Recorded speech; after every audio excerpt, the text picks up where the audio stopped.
যুক্তরাষ্ট্রের সাথে ইরানের যুদ্ধবিরতি ঘোষণার পরও স্থবিরতা কাটেনি হরমুজ প্রণালীতে। শর্ত মোতাবেক হরমুজ অবমুক্ত করার কথা থাকলেও এখনও এই পথের নিয়ন্ত্রণ ছাড়তে নারাজ ইরানের বিপ্লবী গার্ড আইআরজিসি। অনুমতি ছাড়া প্রণালীর পথ পার হওয়ার চেষ্টা করলে সরাসরি আঘাত করা হবে হরমুজের পথে চলাচলকারী যেকোনো নৌযানকে।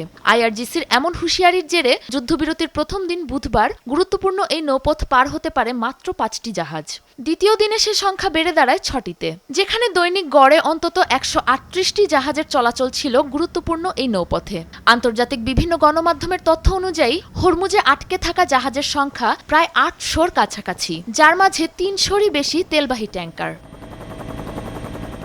এদিকে চলমান পরিস্থিতির জেরে অস্থিতিশীল বিশ্ববাজার। দফায় দফায় বাড়ছে জ্বালানি তেলের দাম। শুক্রবার ব্রেন্ট ক্রুডের দাম বেড়ে ব্যারেল প্রতি পৌঁছেছে $96.75, যা আগের তুলনায় বেড়েছে প্রায় 0.87%।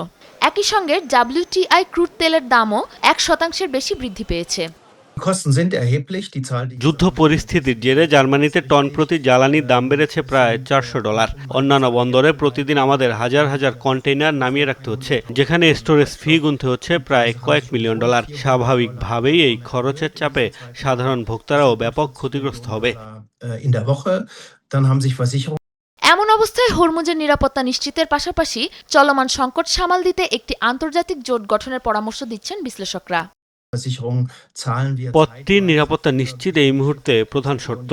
উপসাগরীয় অঞ্চলে আটকে থাকা প্রায় হাজারের কাছাকাছি জাহাজকে সময়মতো বের করে আনা সম্ভব কিনা সেটি এখনও অনিশ্চিত। এই অবস্থা সমাধানে একটি আন্তর্জাতিক জোট গঠন করা জরুরি। এটি কোনো দেশের একক নয়, বরং বিশ্ব বাণিজ্যের বৃহত্তর স্বার্থ হয়ে দাঁড়িয়েছে, যার দায়িত্ব নিতে হবে কার্যকরী একটি জোটকে।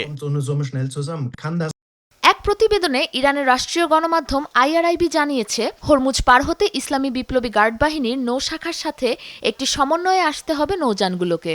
যেতে হবে IRGC নেভি নির্ধারিত রুটগুলো ব্যবহার করে। এদিকে এখন থেকে নতুন এক নেতৃত্বের হাতে থাকবে হরমুজের নিয়ন্ত্রণ। লিখিত এক বিবৃতিতে এমন হুঁশিয়ারি দিয়েছেন ইরানের নতুন সর্বোচ্চ নেতা মুজতবা খামেনি। সাবরিনা নুসরাত, যমুনা নিউজ।